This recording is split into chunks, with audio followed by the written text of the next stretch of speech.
Oi, gente, bom dia, boa tarde ou boa noite mais uma vez, dependendo da hora que você vai estar assistindo esse vídeo. Hoje eu vim dar mais uma continuidade, né, aos vídeos que falam sobre restauração de casamento. E hoje a gente vai descobrir mais alguma das mentiras que Satanás usa para dar como desculpa que a gente deve sim se separar, se divorciar. Amém?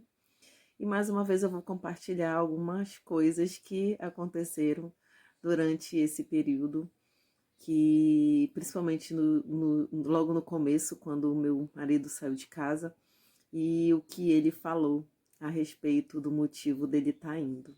Amém? E hoje eu vou falar sobre três. Eu não vou falar só sobre uma, né? Como no vídeo passado. Eu vou falar sobre três coisas, porque elas têm a ver. Depois eu descobri que elas tinham algo em comum e que eu ouvi dele quando ele justificou que não queria mais ficar junto, né? E ele falou que eu vivia no celular, né? Ela vive no celular, eu vou ler igual nos outros pra gente não sair do foco e não ficar diferente, para você poder ter o entendimento. E ele diz assim: ela vive no celular, fica procurando saber da vida dos outros só para se machucar. Ela aí diz assim também que seria ser obrigado a ficar com alguém só porque ela tem sentido vontade de morrer.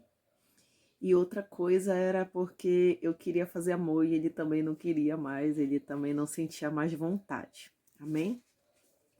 Então, de que forma isso aconteceu assim na minha vida?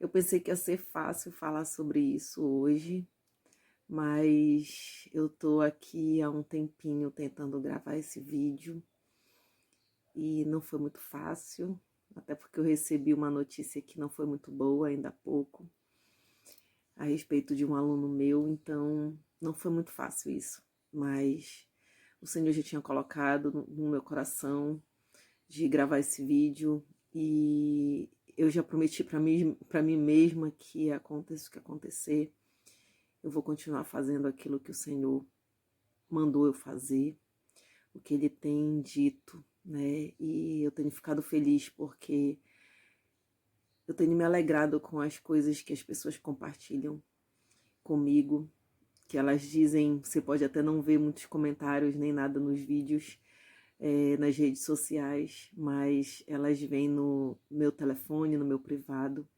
e elas falam o que esses vídeos têm transformado na vida delas. Então, isso já é resposta do Senhor para tudo aquilo que Ele tem mandado eu fazer. Então, vamos lá.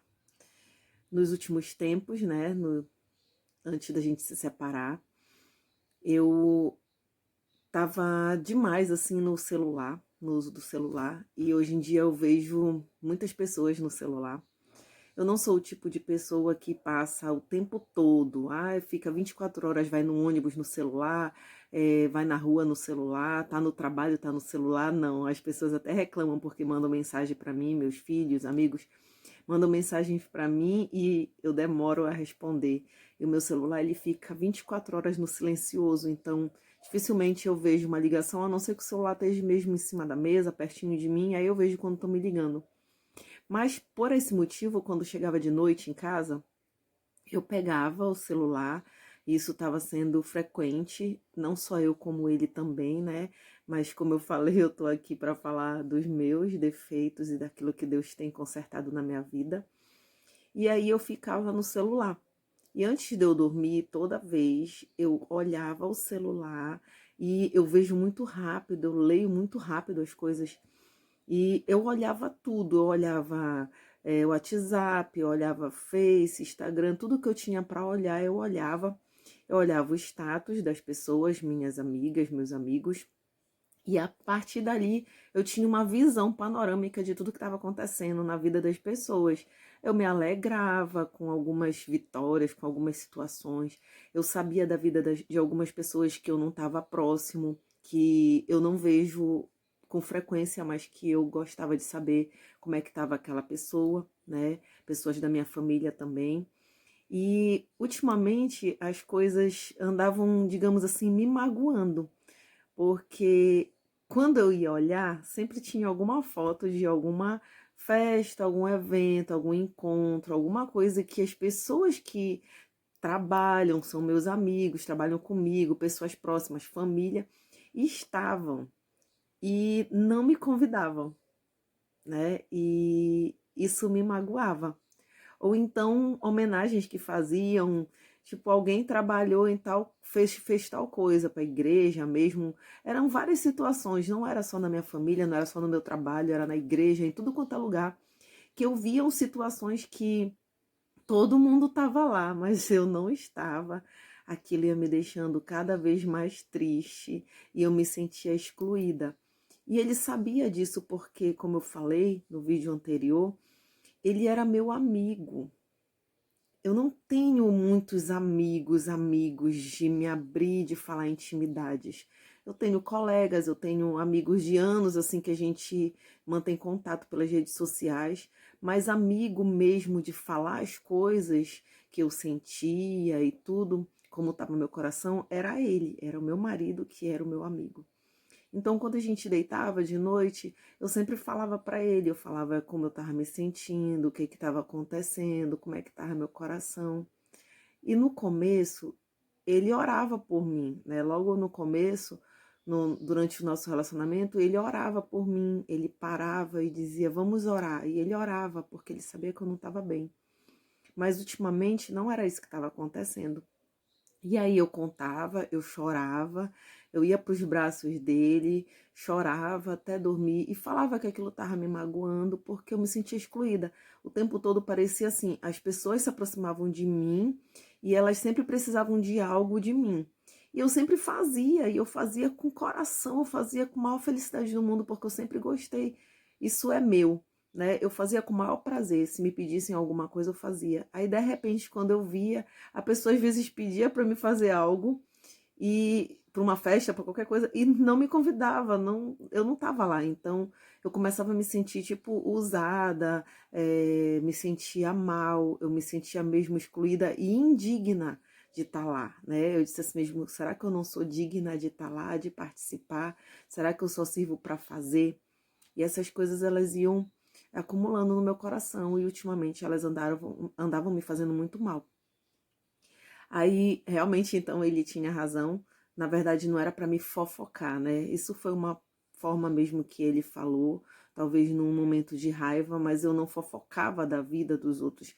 Eu olhava o que estava acontecendo e aquilo me machucava, né? E ele era o único que sabia. Então, naquele momento, eu me senti muito traída, porque ele falou para os nossos pastores isso e era algo que era só meu e dele. E aí, outra situação que ele também falou que se ele era obrigado a ficar comigo só porque eu andava com vontade de morrer. Na verdade, essas coisas doíam tanto em mim, doíam tanto, mesmo tanto, que eu comecei a querer que isso tudo acabasse, que isso tudo passasse. E aí juntou com uma outra coisa que ele não falou, mas que tem a ver com ter vontade de morrer, que foi a situação da minha irmã, dela ter falecido depois dela ter a gente ter descoberto que ela estava com câncer, um câncer que não é comum, que é um câncer de pulmão, e ela não fumava, ela tinha uma vida regrada, ela não era de festa, não era nada disso, então ela não fazia nada para que ela tivesse um câncer no pulmão, né? As pessoas até estranhavam. E quando a gente soube que ela estava com câncer, foi assim algo muito rápido e já estava com metástase, já estava bem avançado o estado. E ela tinha feito um check-up tipo uns 2 meses, se eu não me engano, antes. Então ela se cuidava. A minha irmã, ela era muito assim, era tudo certinho com ela cuidava da saúde, cuidava da alimentação. Ela sempre foi regrada nessas coisas. E aí, com a morte da minha irmã, que foi um câncer no pulmão, e eu me lembrei também que a minha mãe fazia esse acompanhamento também no pulmão, eu comecei a ficar com medo de também estar doente. E eu comecei a sentir dores. Eu comecei a sentir dor, eu comecei a sentir falta de ar, eu comecei a sentir assim coisas terríveis. Aí eu pensava que era no meu seio, doía meu seio. Eu fiz exames, Eu fui no médico, fiz exames, né? Fiz check-up. Eu cheguei lá no médico e disse: doutor, eu tô sentindo muitas dores, muitas dores. Eu não sei se é no meu pulmão, eu não sei se é no meu seio, eu não sei onde é. E aquilo assim bateu um desespero. E eu explicava a situação. Eu perdi a minha irmã muito jovem, e mesmo ela fazendo check-up, ninguém descobriu. Quando descobriram, já estava tarde demais. E eu falava a história toda. E eu até dizia assim: eu não sei se é coisa da minha cabeça ou se de repente eu posso estar doente mesmo. Eu só sei que eu não quero descobrir que eu estou doente quando já estiver no estado terminal. E ele sabia também disso, porque eu falava para ele. Ninguém da minha família sabia desse meu medo de estar doente e de repente estar com a mesma doença da minha irmã. Porque de fato eu senti essas dores, eu comecei a sentir essas dores. Eu sentia falta de ar, eu sentia dor ao respirar, eu sentia dores muito fortes mesmo no meu seio. Eu disse: meu Deus, será que eu tô com câncer de mama? Será que eu tô com alguma coisa? Às vezes meu marido falava assim: senta aí, bora ver uma televisão, deixa as coisas, e eu não queria. Ou eu vinha pro meu quarto, ou eu procurava alguma coisa para fazer. Mas aquele medo continuava e eu ficava com medo. Eu disse: meu Deus do céu, se eu morrer, se eu ficar doente, quem é que vai cuidar de mim? Porque o meu cunhado, ele cuidou da minha irmã, ele não abandonou a minha irmã durante o momento da doença dela, ele ficou com ela até o fim. E eu dizia para o meu marido, eu dizia assim: amor, eu tenho medo de que algo aconteça e que eu fique sozinha. E eu pedia para ele, pedia várias vezes: não me deixa só, não me abandona, não me deixa só. E essa foi uma das coisas assim que foi acabando comigo durante um tempo e doía tanto, mas doía tanto que agora eu te falando, eu não consigo chorar, mas como eu falei, só de eu pensar que eu ia falar isso foi meio difícil, né? Porque aquela vontade de morrer, ao mesmo tempo vontade de não estar doente, de viver, e a vontade de morrer para que aquela dor que eu estava sentindo, aquele desespero acabasse, começou a ficar uma mistura assim que não estava me fazendo bem. E quase todas as noites eu passei a chorar. Eu chorava de saudade da minha irmã, eu chorava de medo de estar doente, eu chorava porque eu me sentia excluída pelas pessoas, pelos amigos, pelos colegas de trabalho. Eu me sentia excluída até por alunos meus, porque tinham ex-alunos que passavam na rua e viravam a cara para mim. Eu dizia assim: não, tem alguma coisa errada, todo mundo é convidado para os aniversários, é convidado para as festas, ninguém me convida. Só sou eu, então algo tem errado comigo. E para piorar ainda mais, eu sentia saudade do meu marido, eu sentia vontade de fazer amor com ele e ele começou a falar que não estava com vontade, que estava cansado, e a gente estava passando por esses problemas, ele não tinha cabeça, ele se aborrecia com os meninos, ele também não queria. E aí eu passei a implorar por isso. E isso fez ainda mais mal para mim, porque você implorar, eu não vou dizer que isso só acontece com as mulheres, porque também pode acontecer com os homens. Você ter que implorar, você ter que pedir para alguém fazer amor com você é algo humilhante, é muito ruim. Naquela hora eu estava me sentindo a pior das criaturas, a pior das pessoas. Disse: meu Deus do céu, vai ver que eu não sou sexy, eu não tenho mais nada que chame a atenção no meu marido. Eu dizia para ele, eu dizia assim: me perdoa se eu não consigo ser sexy da maneira que você gostaria para que você sinta desejo por mim. Eu me lembro que algumas vezes eu falei assim, né? Mas eu dizia para ele: eu te amo muito, e quando eu faço amor com você, eu me entrego de corpo e alma. E eu esperava que aquilo, apenas aquilo bastasse, valesse. Então, isso foi um conjunto de coisas que fizeram piorar ainda mais quando ele falou que ele não queria ficar comigo por conta desses motivos. E naquele momento, quando eu voltei para casa, na mesma hora eu comecei a chorar muito, eu chorei muito, doeu muito ouvir essas palavras. E quando eu voltei para casa, eu não consegui dormir. Eu já não consegui dormir mais. E essas coisas passaram a martelar na minha cabeça, passaram a martelar. Aquilo ali era 24 horas do dia na minha mente. Tá vendo? Tu não serve para nada. Tu só serve para quando as pessoas precisam de ti. E ainda tinha mais um agravante.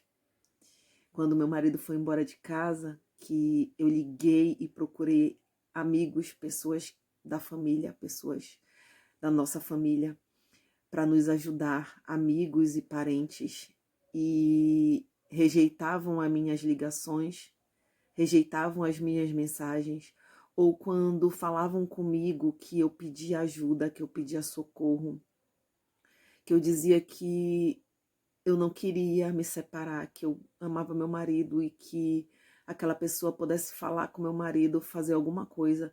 As pessoas, elas, como eu disse, ou não atendiam o telefone, ou me ignoravam, não respondiam as mensagens, e tem pessoas que até hoje que falaram assim: não te preocupa se, Ana, eu vou fazer tudo o que eu puder para que vocês fiquem juntos. Até hoje, essas pessoas nunca me retornaram as mensagens, nunca falaram nada, nunca falaram nem assim: olha, eu falei com ele, eu conversei com ele e realmente ele está irredutível, ele não quer. Não. Existiram apenas duas pessoas que eu nunca esperei, mas que elas intercederam nesse momento. Que uma foi a minha cunhada, que me atendeu, a minha cunhada mais nova, que me atendeu ao telefone. E eu estava chorando muito nesse dia, e eu disse para ela o que tinha acontecido, e ela me deu uma palavra. Eu liguei para ela porque eu me lembrei que eu sempre achei ela muito parecida com a minha irmã, com essa minha irmã que faleceu. E eu disse assim: se tem algo que a minha irmã sempre foi, é que ela sempre foi muito sensata e ela nunca confundiu as coisas. E se ela é parecida com a minha irmã, eu acho que ela vai me atender e ela vai me ouvir. E ela falou na hora, ela disse assim mesmo: Luciana, às vezes as coisas acontecem para que Deus ele faça algo na nossa vida. Então, minha filha, Deus ele é um Deus que ele não quer que ninguém case para separar.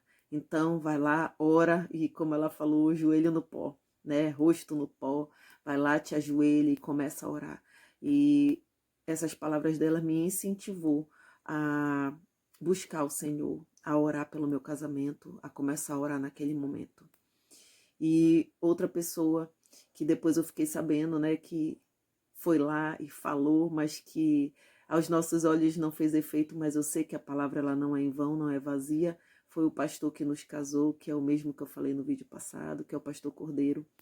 E ele visitou, né, a casa do meu sogro e da minha sogra e falou com meu marido também. Eu não sei o que ele falou, mas meu marido depois chegou a falar que não foi fácil ouvir o que ele falou. Mas eu tenho certeza que ele é um homem de Deus e que ele falou aquilo que precisava ser falado. Então, foram as duas pessoas, né, além do meu pastor, que foi na hora mesmo para interceder por nós na conversa, que se propuseram a ajudar e tentaram ajudar quando souberam o que tinha acontecido, né? Então foi muito difícil você se olhar, você já tá com o sentimento de que você não serve para nada, de que você é um lixo, porque era assim que eu me sentia por todas essas coisas que estavam acontecendo, que a dor era tão grande que todas as vezes que eu falava pro meu marido que eu não estava bem, que eu estava me sentindo ruim, eu dizia para ele, é como se eu estivesse gritando, pedindo por socorro, e nem orar por mim mais, ele orava, né? Isso era o pior, porque antes ele orava. Então qualquer problema que eu tinha, ele orava por mim. Ele entendia que ele era o sacerdote, e agora nem orar por mim, ele orava mais. Eu dizia: eu sinto falta de você quando você orava por mim. E isso tudo só fez se agravar. Quando ele saiu de fato, quando ele disse que não ia mais voltar e falou todas essas coisas, parece que abriram um buraco e me enfiaram dentro dele. E na hora a vontade de morrer ficou ainda maior. Eu caminhava ao meu trabalho, e teve dias que eu caminhei desejando tanto que alguma coisa de ruim acontecesse comigo. Eu desejava, como eu dizia assim: tu é tão covarde que tu não tem coragem de tirar a tua própria vida. Aí eu pedia, eu andava dizendo assim: tomara que um carro me atropele. Tomara que alguém venha para me roubar e me mate, me esfaqueie. E eu andava desejando aquilo. Era 24 horas eu desejando morrer, eu desejando que aquela dor ela acabasse, ela fosse embora. De fato, quando a gente pensa nessas coisas, a gente não pensa que a gente não quer mais estar aqui. A gente apenas quer que a dor passe, que tudo aquilo que a gente está sentindo de ruim acabe, né? E naquele momento eu entendi assim, depois eu vim entender o que, que as pessoas sentem quando se suicidam, né? E falando agora parece ser algo facinho, mas demorou mais de mês eu com esse mesmo sentimento. E cada vez que eu falava pro meu marido que eu queria voltar, que eu queria ele de volta, que eu amava, e cada vez que eu era rejeitada, isso me deixava ainda mais pior. Fazia com que cada vez mais eu achasse que tudo aquilo que ele tinha falado era verdade, né? Então eu me senti inútil, insignificante, algo sem valor. E aí foi quando eu ganhei um livro. Teve um dia que foi muito difícil, muito, muito difícil. Eu estava com tanto medo de que meu marido pudesse arrumar alguém, que só de eu pensar na possibilidade paralisava. E eu começava a passar mal, eu começava a me sentir mal. Só de eu pensar em olhar alguma coisa relacionada a ele nas redes sociais, eu parei de olhar as redes sociais, parei de muita coisa, justamente para mim não me magoar, não me machucar, não ficar pior a situação, porque eu entendia que quanto mais eu alimentasse esse sentimento, pior eu ficaria. E nessa hora a gente não entende, mas é uma luta da nossa carne contra o nosso espírito. E aí eu comecei a evitar as coisas que viessem me magoar, né? Comecei a evitar muitas dessas coisas. E nesse dia aconteceu algo. Eu abri, né, o computador e dei de cara com um e-mail. E tinha algo nesse e-mail que eu prefiro não falar. E quando eu li esse e-mail, aquilo me deixou nervosa. Me deixou muito nervosa por conta do horário, né, que estava o e-mail. E no outro dia, por coincidência ou não, eu perguntei, fulano, eu tenho muitos alunos que moram na rua que estava o e-mail, e alguém me falou assim mesmo, quem mora na casa tal é uma pessoa que tem muitos namorados, todo dia tem um namorado diferente lá. Aí naquela hora a sensação que me deu foi, meu Deus do céu, meu marido já tem outra pessoa, ele tá com outra pessoa. E naquele dia eu paralisei, o medo foi tão grande, que depois eu vim descobrir que eu já estava com uma síndrome do pânico, né? Aquilo já estava, o medo já estava me paralisando, que parecia que eu estava morta por dentro, porque eu me sentia muito gelada e eu pedia para as pessoas me pegarem, pega em mim, vê se eu tô gelada. E a pessoa dizia, não, você tá quentinha. Só que dentro eu estava tão gelada, parecia que eu tinha morrido. E eu não consegui fazer nada. Eu pedi desculpa para os meus alunos depois de eu ter dado aula. Eu não conseguia mais continuar da mesma forma. E quando eu cheguei no meu outro trabalho, eu também não conseguia fazer. Né? No meu livro tem bem explicadinho, porque eu explico a situação e falo quem me ajudou. E aí, nesse dia, eu pedi perdão para as minhas alunas adultas e disse assim: eu sei que vocês chegam aqui precisando de mim, precisando do serviço que é ofertado. Eu sei que muitas das vezes vocês chegaram aqui com depressão, vocês chegaram querendo morrer, vocês chegaram destruídas, desvalorizadas. E eu sempre estava aqui para ajudar vocês. Mas hoje, quem está se sentindo assim sou eu. E hoje, quem precisa de ajuda sou eu. E hoje eu quero contar com vocês.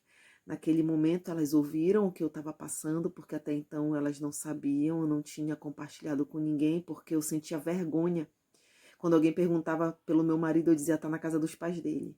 Tá na casa dos pais deles. E aí, como meu sogro tava com um probleminha, tinha quebrado a perna, e todo mundo achava que ele estava lá porque ele estava cuidando do meu sogro.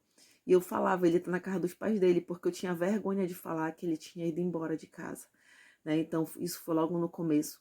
E aí foi nesse momento que eu abri meu coração. E eu chorei muito e elas me abraçaram. E teve um momento que uma aluna levantou e disse assim, professora, eu quero lhe dar algo. E ela me deu de presente um livro. E eu disse assim, Deus é tão bom, que se ele tivesse me dado uma outra coisa, talvez eu nem desse tanta importância, mas eu adoro ler.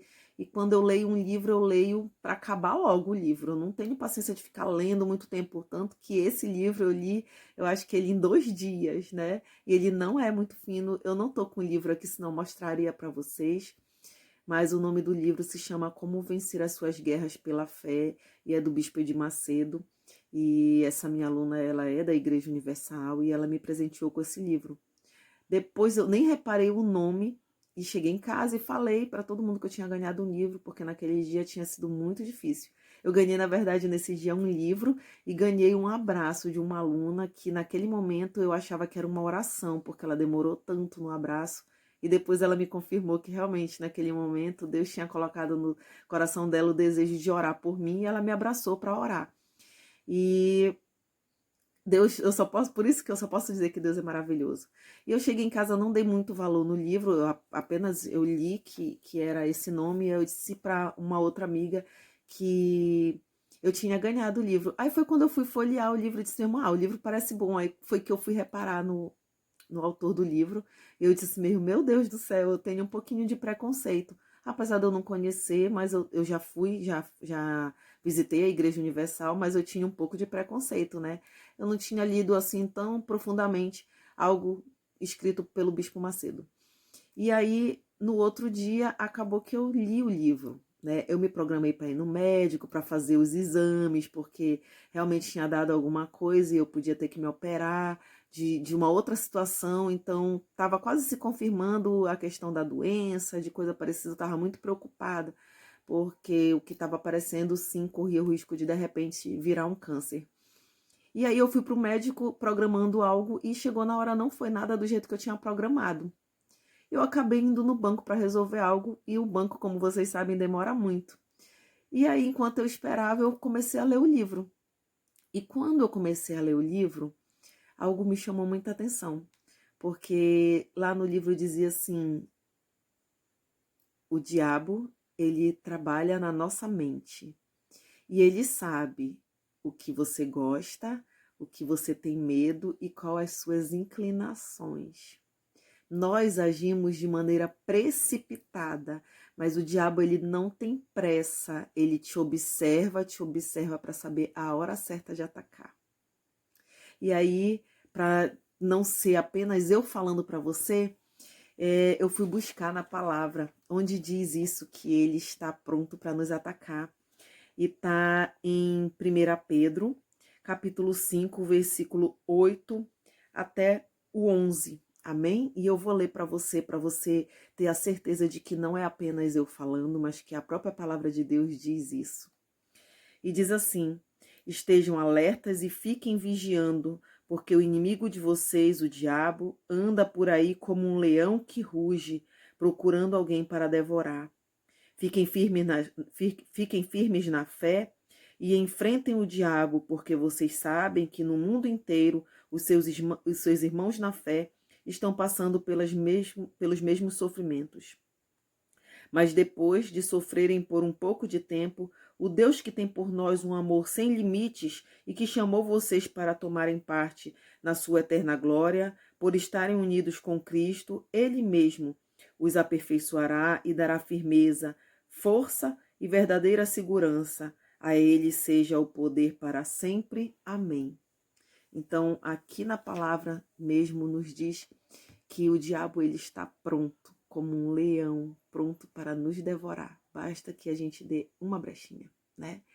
E isso eu já tinha dado, né? Aquilo que parecia bobagem, ou que talvez possa parecer bobagem para você, na minha vida, ele estava justamente utilizando aquilo que eu tinha medo, que era de ficar só. Isso sempre foi um medo meu, de ficar sozinha, de morrer só, de envelhecer só, sem ninguém para cuidar de mim.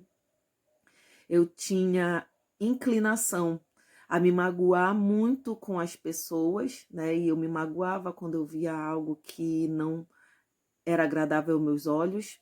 E eu gostava muito que isso pode parecer engraçado, mas eu gostava muito e gosto, né? Mas isso não é pra ninguém dar em cima de mim, não, nos vídeos, pelo amor de Deus, tá, gente? Até porque eu já coloquei no meu coração e isso eu tenho cumprido de ser fiel ao meu marido, então é só pra ele. E ele sabia que eu gostava da questão do sexo, que isso era importante no meu casamento pra mim, né? E essas coisas ele estava utilizando justamente para me atingir. E atingiu, né? Bem de cheio, atingiu mesmo valendo. Ele apenas aproveitou uma brechinha e foi entrando e foi fazendo um estrago nisso tudo. E foi no momento em que eu li o livro que as escamas dos meus olhos caíram.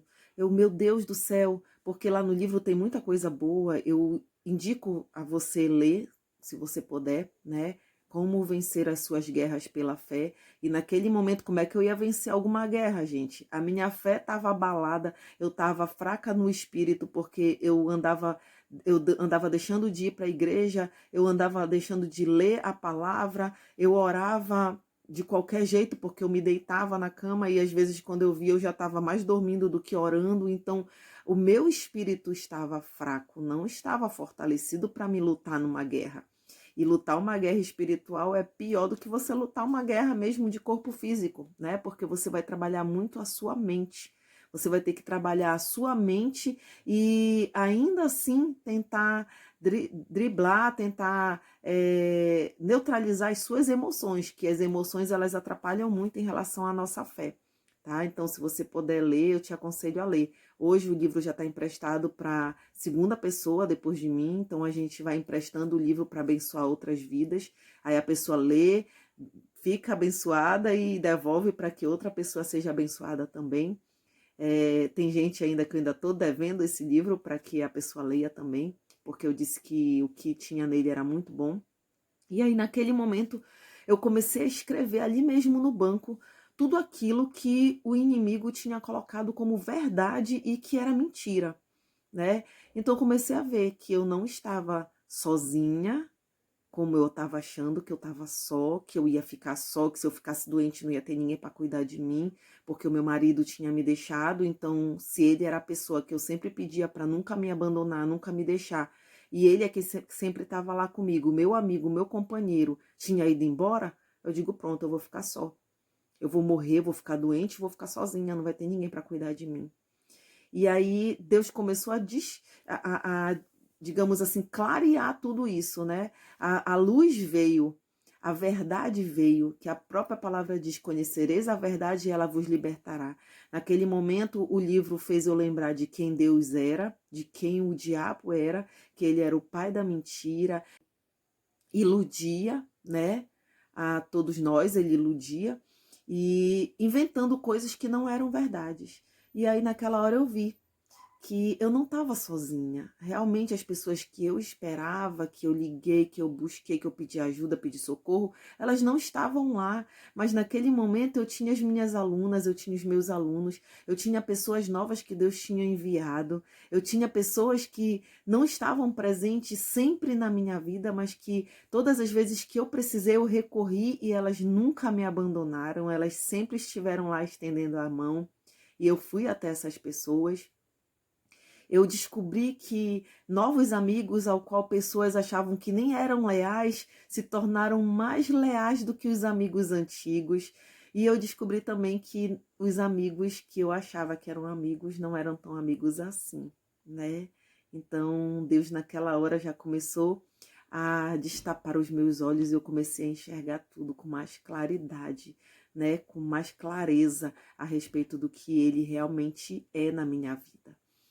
E aí foi que eu vim perceber, olha só, na hora que meu marido não queria fazer amor comigo, não era para me ficar estressada, não era para me ficar, é quase impossível, tá, gente? Mas a gente pede sabedoria pro Senhor e ele nos dá sabedoria. Eu disse assim mesmo, sabe o que era para me ter feito? Não era para me ter ficado com mais raiva ainda dele, ter brigado, não. Era para me ter orado. Era para me ter feito aquilo que a palavra de Deus diz. Era para me ter não me achado um lixo, mas era para me ter dito, Senhor, tu és o Deus do impossível. Se o meu marido ele não está sentindo mais desejo por mim, se ele não me acha mais atraente, mas tu podes fazer com que ele me ache atraente, com que ele me ache sexy de novo, tu podes fazer.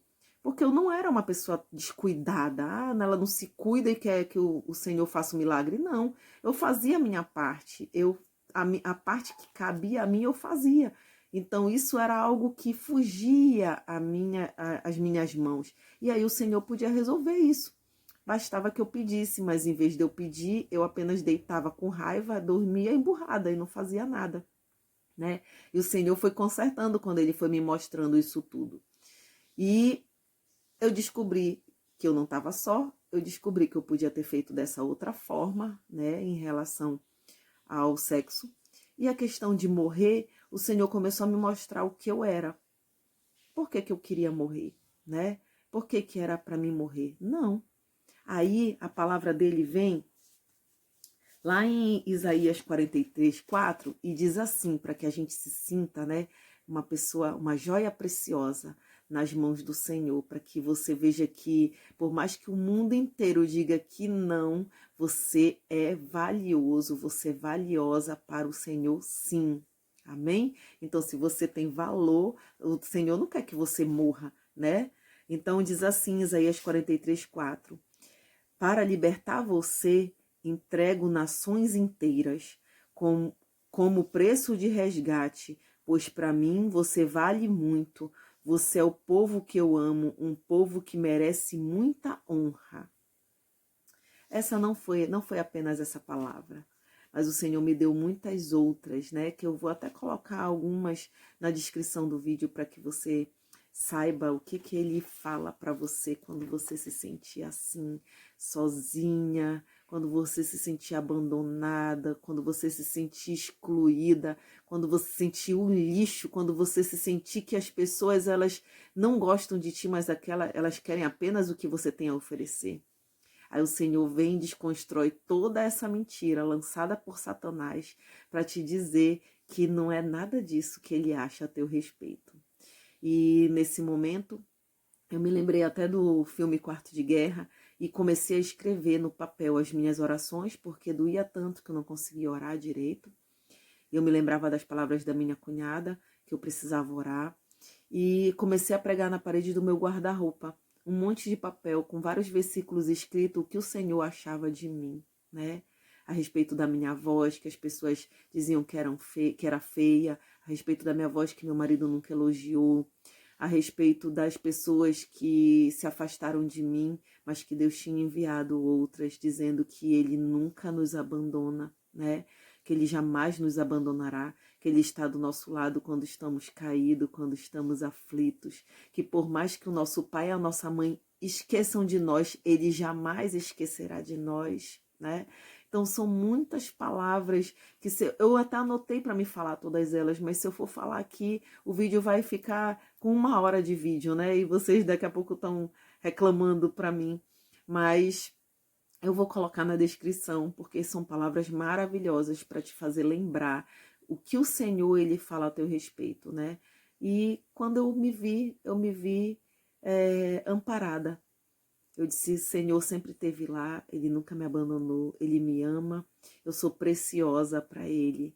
Ele envia pessoas que eu considero como anjos, que estavam ali para me dar uma palavra, para me dar um abraço, para me dar um conforto, para orar por mim, que isso é muito importante, né? Quando você encontra pessoas que estão dispostas a orar por vocês.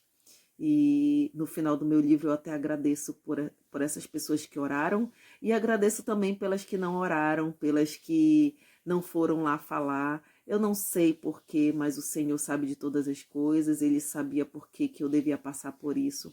Ele sabia que naquele momento, eu precisava descobrir que Ele era o único que precisava estar ao meu lado naquele momento e que isso apenas bastava, isso apenas poderia bastar. E foi como eu passei a me sentir. Então, não foi algo rápido. E eu queria deixar claro também que quando eu percebi que isso era um sintoma de uma depressão, que uma vez o meu marido disse assim, quando eu falei, eu acho que eu tô com depressão, ele dizia que eu queria ficar com depressão. Ninguém escolhe ficar com depressão, ninguém quer ficar com depressão, né? Eu não sou psicóloga, eu não sou da área da saúde, mas pelo que eu já percebi, esses sintomas que eu tive eram um sintoma de depressão, sim. Eu cheguei a procurar psicólogos e todas as vezes eu não conseguia, sempre dava algo errado, desmarcavam, eu não consegui ter esse encontro com esse profissional. Mas, graças a Deus, eu tive encontro com outras pessoas que elas puderam me ajudar, me auxiliar, pessoas que realmente tinham uma palavra, pessoas também da área da saúde, que não eram psicólogos, mas pessoas que entendiam um pouco a respeito do assunto e que me deram palavras que foram abençoadoras no momento em que eu estava passando. Então eu tive uma ajuda. Eu não saí explanando para todo mundo, falando para qualquer um que eu achava na esquina o que eu estava sentindo, mas eu falei para as pessoas que Deus tinha colocado no meu coração para que eu me abrisse, para que eu falasse. E nesse momento eu descobri novas pessoas, novas amizades, pessoas que eu nunca imaginei na vida que podiam me estender a mão e que eu também estendi a mão para elas, né? E isso tudo é muito bom. Então, eu tenho para te dizer que se você passou por coisas parecidas ou tem passado, saiba que é dessa forma que Satanás ele utiliza, né, para nos destruir, dizendo que somos tudo aquilo que, ao contrário do que Deus diz ao nosso respeito. Então, como a palavra mesmo diz, conhecereis a verdade e ela vos libertará. Não é para você usar a palavra para tentar libertar apenas o irmão, não. É para você usar a palavra para se libertar de tudo aquilo que o diabo, que é tudo aquilo que o inimigo tenta colocar na tua mente a respeito de quem você é. Foi algo bem difícil de fazer e eu segui uma orientação que estava no livro que pode dar certo com você. Todas as vezes que os pensamentos ruins, destrutivos, eles vinham, isso era 24 horas, tá, gente? Eu acordava assim e dormia assim, porque era muito difícil você lutar contra a sua própria mente, contra o seu próprio pensamento. Todas as vezes que vinha aquele sentimento dizendo, tá vendo, tu não vale nada, tu não vale nada, tu não serve pra nada, por isso que as pessoas te abandonam, por isso que elas te deixam, tu vai ficar só. Todas as vezes que sentimentos parecidos com esses vinham, eu orava, ou eu cantava um hino, um refrão de uma música, ou eu gravava uma parte de um versículo e começava a falar aquele versículo várias vezes, né? Então era uma luta constante. E a partir do momento que isso começou, logo no comecinho mesmo, que eu recebi essa orientação, vai orar, eu comecei a orar. E eu orava, gente, de manhã, de tarde, de noite, de madrugada, a hora que fosse preciso. Eu nunca pensei que isso ia acontecer na minha vida. Mas eu não queria aquilo para minha vida, porque eu sabia que aquilo não era de Deus. E eu lutei. Eu lutei e eu digo para você, se você quer vencer, você precisa lutar. Não tenha medo. Ah, mas se Ana, eu vou ter que acordar de madrugada, não te preocupa que o Senhor ele vai te levantar de madrugada. Eu nunca tive o costume de orar de madrugada, né? Nunca tive. Eu não, Deus livre um negócio desse de levantar de madrugada para orar. Não era comigo isso de acordar no meio da madrugada e orar. E o Senhor me levou a orar várias vezes, em vários momentos, sempre para buscar. E quanto mais eu conhecia a palavra de Deus, quanto mais eu lia, quanto mais eu sabia do que Ele falava ao meu respeito, mais a minha mente e a minha fé fortalecia. E aí, dessa forma, eu vencia tudo aquilo que o diabo tentava dizer ao meu respeito. Parou os calafrios, parou o frio, parou o medo, parou todo aquele sentimento e hoje eu te falo que eu não sinto dor nenhuma, não sinto nada e realmente eu não tenho nada, né? Os exames comprovaram que eu não tenho nada, mas antes do exame comprovar eu já não sentia mais nada, porque tudo aquilo eram apenas artimanhas que o inimigo usava para tentar me parar. O medo, ele faz você parar. E é isso que Satanás quer, que você pare, que você abandone as coisas que Deus já preparou para a tua vida, que você saia do caminho. Então hoje eu te convido a lutar.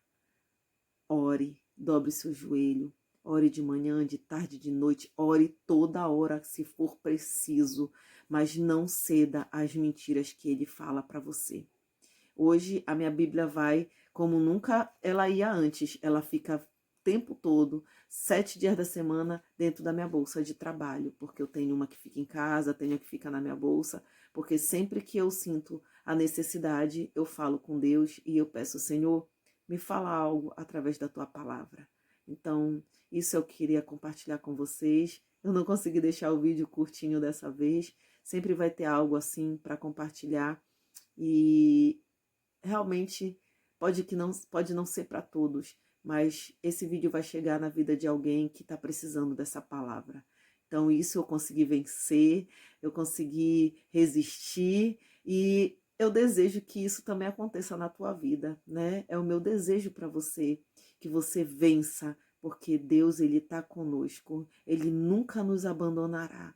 Basta que a gente estenda as mãos e diga, Senhor, eis-me aqui, me ajuda, toma tudo em tuas mãos e me faz mais do que vencedor. Porque o inimigo, ele pode até ter poder, mas ele já foi derrotado em nome de Jesus. Amém? Fique na paz, fique com Deus. É o que eu desejo para mim, é o que eu desejo para você. E até o próximo vídeo.